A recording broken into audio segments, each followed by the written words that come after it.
Gentleman from South Carolina is recognized for 3 minutes. I thank the gentleman. In watching this debate back and forth, I'm reminded of the saying that says, if you like sausage, don't watch it being made. And the same is true certainly of the budget process, in fairness to my colleague from Maryland. Same is true of the overall legislative process. It is a decidedly human and imperfect process. But what we have here as a result of House and Senate coming together on a budget is something that we haven't seen for a long, long while. We certainly didn't see it while Harry Reid was running the Senate, and as a consequence of House and Senate coming together on a budget, we'll see debate go to 11:30 midnight tonight on appropriations bills, and they'll do that week after week after week going forward. I myself will come down with an amendment on energy and water.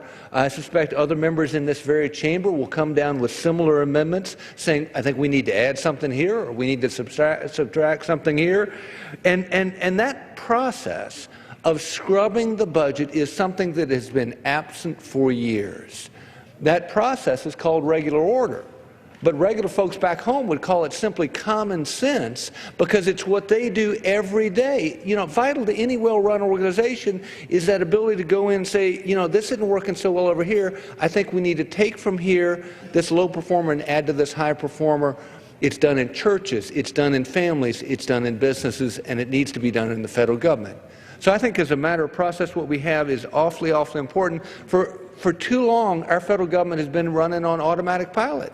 Entitlements run on automatic pilot, but in essence, domestic discretionary has been running on automatic pilot as we run on CRs and omnibus bill. I mean, you'd go bankrupt in no time if your mode of operations was to simply say, I'll take what I spent last year and I'm going to spend it again this year. And yet that's the way your federal government has been running, and it's this budget that actually moves us away from that process. I think it's also important, in fairness to my Democratic colleagues, this is important from the standpoint of democracy. When you have an omnibus bill or a CR, somebody's still deciding what goes into that stuff, and it's oftentimes leadership and staff, as opposed to rank-and-file members going down to the floor and saying, I think we need to subtract here or add here. So at two different levels, I think it's awfully important. Are there still deficiencies? Obviously so.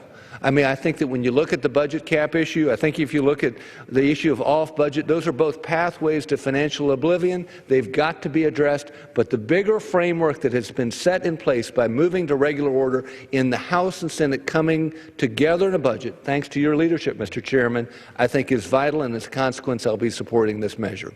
With that, I'd yield back the balance of my time. Gentleman yields back the balance of his time. The gentleman from